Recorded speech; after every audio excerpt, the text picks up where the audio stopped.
So how often do you go to the hospital then?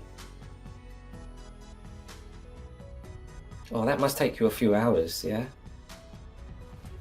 Oh, okay. Sorry, my PC is really slow at the moment. Is it possible that you can just give me your mobile number, so just in case we get cut off, I can call you back? Okay, yeah. Yeah, yeah, yeah. Okay, that's great. Thank you. Well, we'll do our best to get someone around to you as soon as possible. Yeah, but the only thing is we've changed our sort of procedures recently because of the situation everyone's in, and we just need to take the payment first, if that's okay.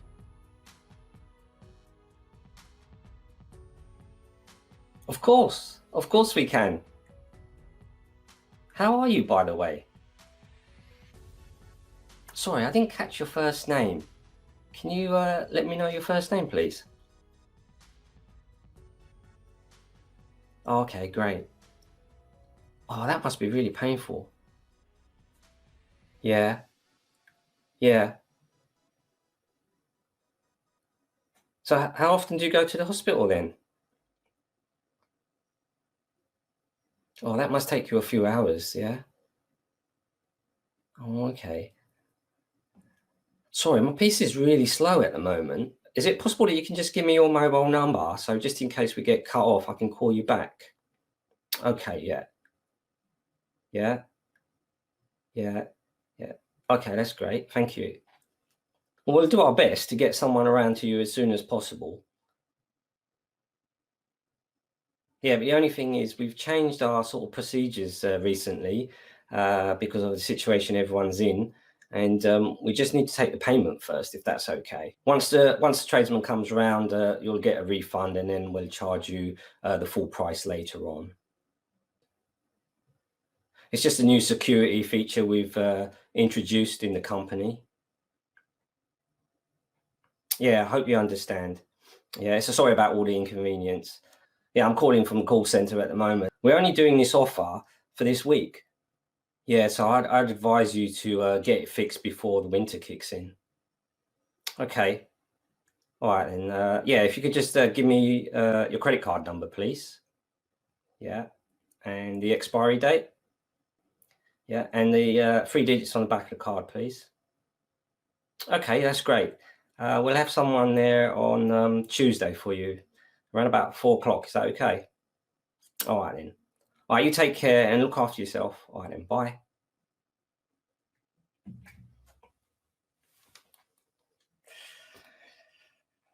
There you go.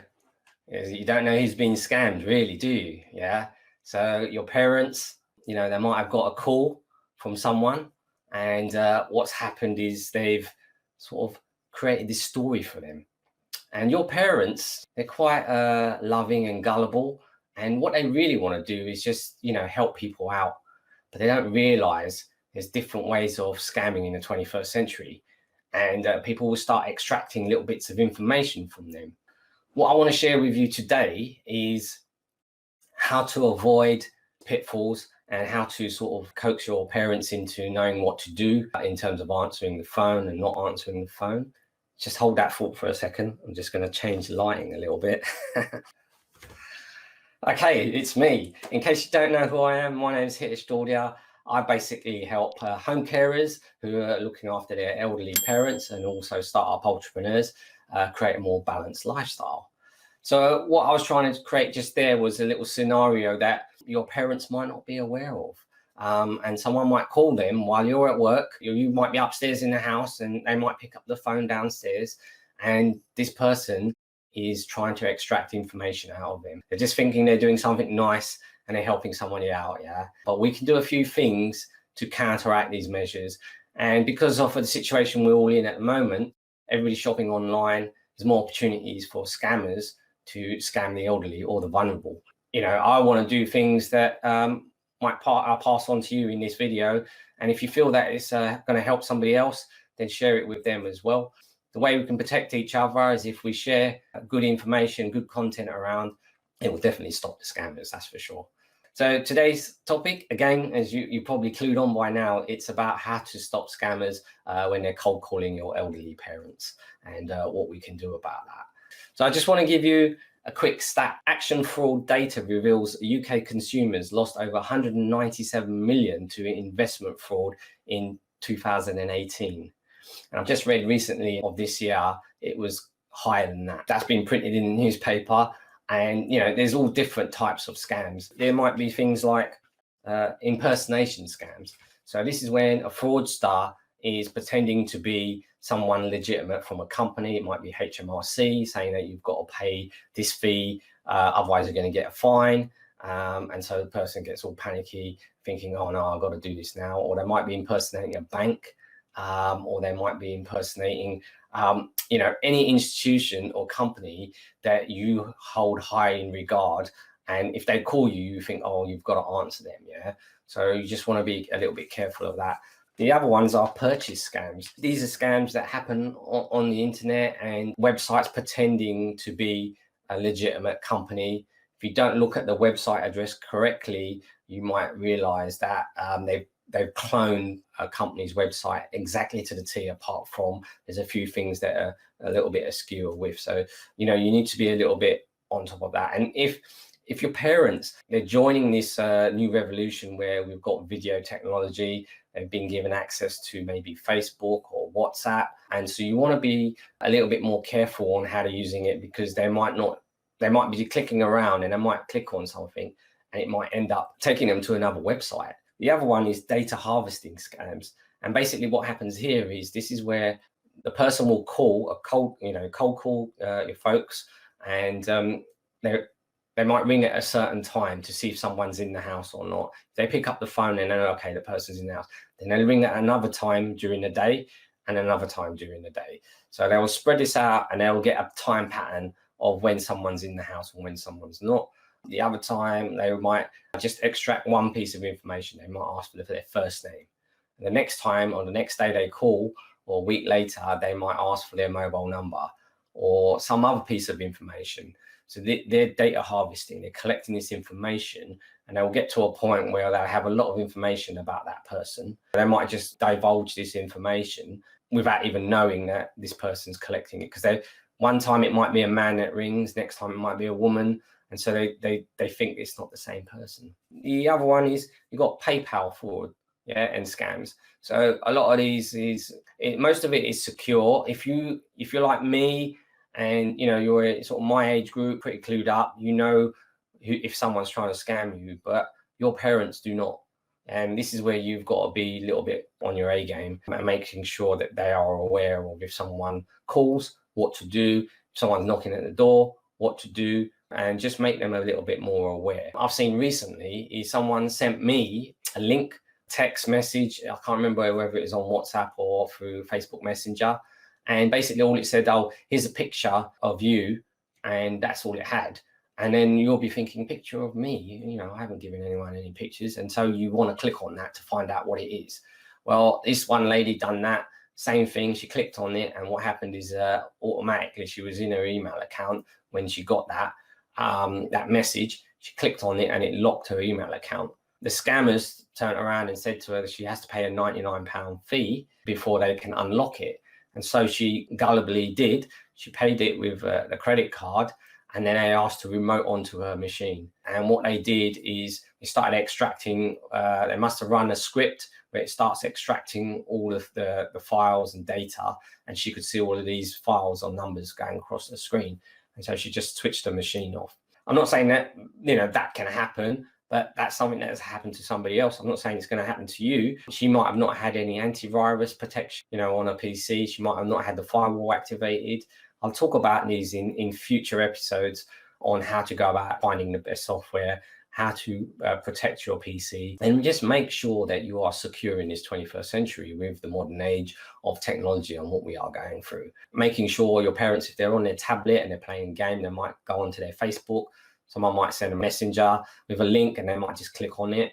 Lots of people these days are trigger happy and they just click on anything. We have a short attention span of about 8 seconds. I think it's a little bit longer than a goldfish.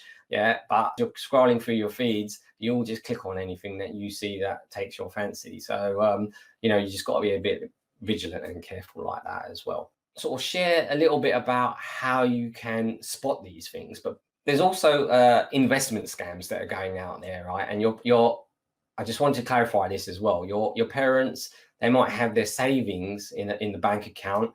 At the moment, the interest rate on most bank accounts is pretty much zero. You're not earning much interest on there. So your parents will be looking to maybe they might ask you, and they might say, oh, where can I invest my money so I can get a better return?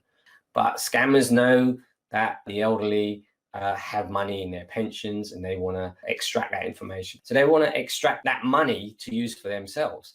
And they will do anything that they can to get this information out of your parents. Yeah, an investment scam, basically, I'm just going to quickly read it out here, is when a criminal uses intense, high pressure sales techniques to convince you or your parents to invest in worthless, cloned, or non-existent items such as cryptocurrencies, carbon credits, property, maybe a holiday home, land, gold, wine. These things are not tangible. So, they will try to entice them into that, but they might put a timestamp on it to say it's only for this week. And if you don't do it, today, you might lose that opportunity. And then your parents will think, oh, maybe I should do this now. You've just got to think about how to tackle these things and take it in step-by-step format. I personally think the more security you can put in place, cyber security, that is, the better it is for your folks as well. Criminals generally will do it cold calling,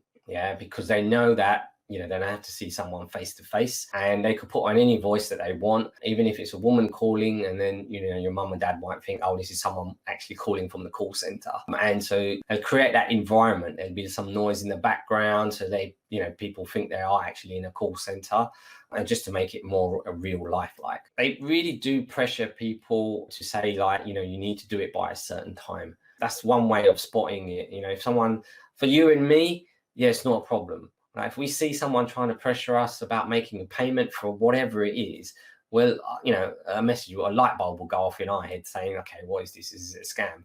But for your folks, it's a completely different case. As I mentioned before, they just want to help people. And so if they can give someone information that will help them get from A to B, then your folks will do that. And they won't even think twice about it because they think they've done nothing wrong, and they haven't.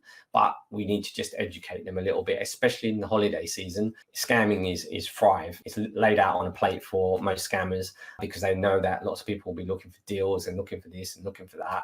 And so they can make lots of fake websites up there like that. You got email. That's definitely one way that, a phishing scam is basically when you click on a link, it takes you to a false website. It knows your IP address and, all this other information. So from the IP address, they can know your location, if they put that into the system.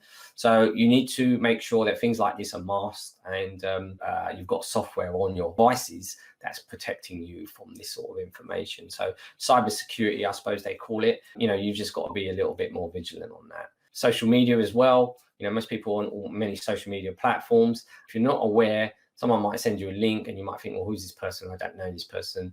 But you might click on it because they've asked you to click on it. Or someone might become your friend. As soon as they become your friend, they would have sent you a message maybe a day later to say, oh, hi, I just saw this. Maybe you thought you might be interested. Yeah. So, just want to be careful like that. You got, search engines. You got also letters. Letters that are put through the post, and we call it snail mail. Letters that are put through the post, got a phone number in there. When your parents open this letter, it's got a phone number in there, and they think, oh, they've won a prize, so they ring up this phone number, and that phone number get connected to a scammer, and then the scammer will start extracting that information as well. The way they will get the address is they will ring up a few times and they will extract a little bit of information from your parents. It's a shame that these things happen in this day and age, and it just makes me feel like as a community we can fight this together, and so just to protect our folks as well. There's so many ways, like they might sort of, I always ask, can I have your phone and I'll call you back, but they never leave their phone. Or if I see it on my mobile phone, I'll see a number, I'll call that number and it just goes to a dead tone. So I know that that's basically a scam. They use sometimes for London, like an 0203 numbers, 0208 numbers, 0300 numbers, 0800 numbers, which are the free phone numbers. So you just got to be a little bit more careful on that side of things. I'm just going to call it a day. All I'm going to say is, as always, achieve more by doing less. Don't you think it's about time? Have a great evening, have a great morning, have a great afternoon. Wherever you are in the world, I look forward to speaking to you soon. Take care, stay safe, and stay secure. Okay then. Bye.